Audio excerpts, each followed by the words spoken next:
Welcome to Insure Africa's YouTube channel. We have prepared yet another video for you to discuss today how to assess whether you're ready to go for that road trip. And we're talking about insurance readiness. See, there are many things you need to do before you get out on the road and go for that road trip. So today we want to help you know what things you need to consider before you take your car out and take that long trip to Western, Northern Kenya, coast, or wherever else you go. So first thing, you need to check your insurance. Go see that your sticker is current and that its expiry date is beyond the day that you'll come back. What you're saying is, if your insurance will expire before you come back, say you want to go on a 2-week road trip and your insurance has only 1 week left on it, then make arrangements so that you have insurance that covers the days that you will not have come back after your insurance elapses. And also make sure the sticker is displayed. The time some of us get our stickers and instead of putting it on the windshield, you put it in the glove box or in some other place around the car. Make sure that that sticker is on the car and that any law enforcement officer who looks at it will be able to see that it's current and it's valid. The other thing you need to do is you need to have your insurance agent's number on speed dial. Once you're out of town and out of the city, it's wise to have a number you can call in case of an accident. So we encourage you to have your insurance agent's number on your speed dial so that should anything happen, you know who the first person you should call is. Number 3, be clear about what your policy entitlements are. When you've bought an insurance policy with an insurance company, there are certain things the insurance company will give you. Now, one of the benefits that you can get from having a comprehensive insurance cover or other types of cover is having the benefit of being towed once from anywhere in Kenya to a place of your liking or a place of your choosing.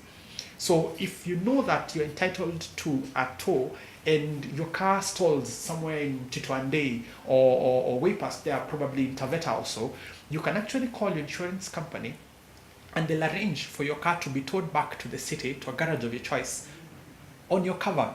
If you don't know that you're entitled to that, then you're going to spend a lot of money on a benefit you'd have enjoyed.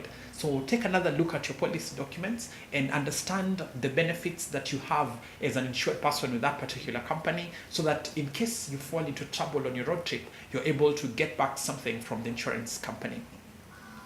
It's also helpful to have a mechanic on your speed dial. At times cars stall for simple things like a burnt fuse or you lost a small component of your alarm system, and it's nice if you can call a mechanic and explain to them what's going on, because they can usually tell you what you can do in that particular situation. We know you can't carry your mechanic and go with him for holiday, say to Mombasa or Kisumu, whatever you call holiday, but you can learn what you need to do should your car stall. At times you simply don't have enough oil in the car. At times the amount of coolant in the car is not high enough, and calling a mechanic can save you lots of money, and it can also save you the trouble you go through as a result of some of those items not being in good state. So get a mechanic and have that mechanic on your speed number, and should you fall into trouble, be sure to call them fast, especially if it's mechanical trouble, so that you get advice on what best to do. Before you leave the city for a trip anywhere, it's always a good idea to go for mechanical assessment. Make sure a mechanic looks at your car and sees whether your brake pads are fine, whether your brake fluid levels are okay, whether your oil is fine, whether the engine is right.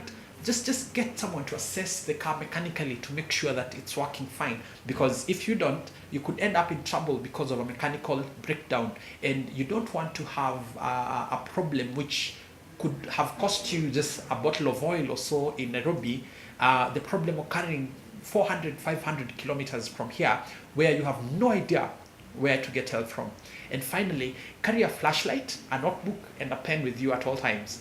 Accidents happen to people, and especially during the travel season, we're talking about December, Easter, and August. So it's nice for you to have a flashlight in the car, a little notebook, and a pen, because at times after an accident, you may not be able to locate your phone quickly enough.